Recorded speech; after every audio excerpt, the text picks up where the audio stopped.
Well, it is November in the year 2020, and there have been jihad attacks in both France and Austria. Chancellor Kurz of Austria has made some extraordinary statements about this. He says that the problem is political Islam. Now, this is the first time that I know of that any political leader has used this phrase. He goes ahead to say that it is an ideology, which it is, and that it has criminal intent, and that it needs to be made illegal. He's right on all these things, but he goes further to say this, that it has to be done by all of Europe, that Austria alone and France alone cannot defeat political Islam. He's almost to the right point. The truth of the matter is it's bigger than that. Political Islam is a global problem that demands an international solution. But if we could just get started with the Europeans getting together to deal with political Islam, we'd be making a huge step forward. Now, he uses the term political Islam, but he does not clearly define it, and so we need to work on this, because it's not enough to say that it's simply an ideology. I coined the term political Islam in the year 2001, 2 days after 9/11. Why did I do this? Well, I'd been studying Islam for some time before 9/11 and even predicted that we were going to get attacked. But I realized when it happened that this was going to be a long war and an ideological war. And in an ideological war, you need to have your terms clearly defined.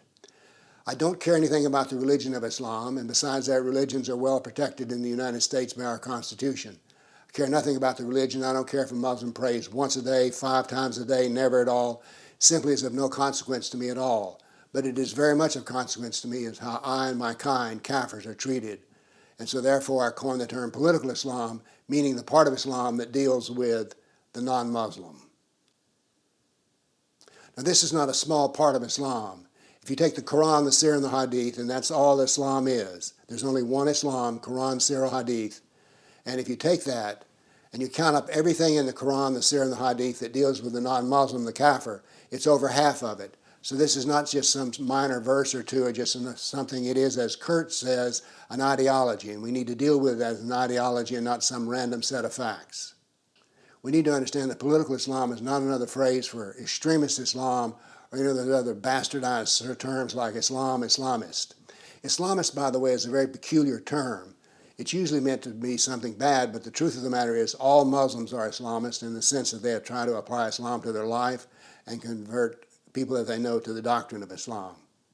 Now what people mean when they say radical Islam is they're referring to jihad of the sword, which is what people worry about the most, in spite of the fact jihad of the sword is the least of our problems. Jihad of speech, pen, and money is much more effective in taking down our society than a few random assassinations.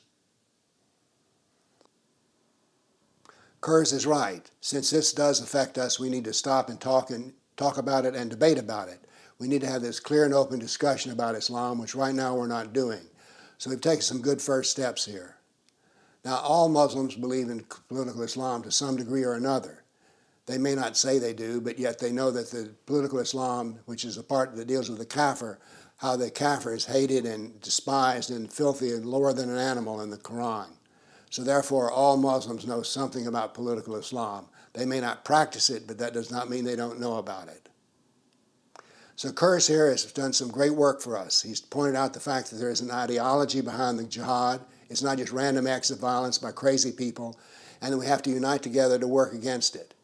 And we have to understand the doctrine of political Islam. Let me give you an example here about the subtlety of it. Because you may say, well, religion is easy, that's prayer. Well, when Muslims pray on the street on their Friday or holidays, they commandeer the street and the sidewalk to pray, and you'd say, well, that is religious in its nature. The prayer is religious. Commandeering the street to have the place for the prayer is a misdemeanor and should be given a ticket citation and fines be paid. So we may think that praying in the streets is just religious, but it is also political in nature. We need anything about Islam that affects us is political, even if it involves things like prayer. So Kurz is right. Let's join up with him and push further for more open discussion of the term political Islam, the doctrine of political Islam, the ideology of political Islam. Thank you. And thank you, Chancellor Kurz, for bringing this to our attention.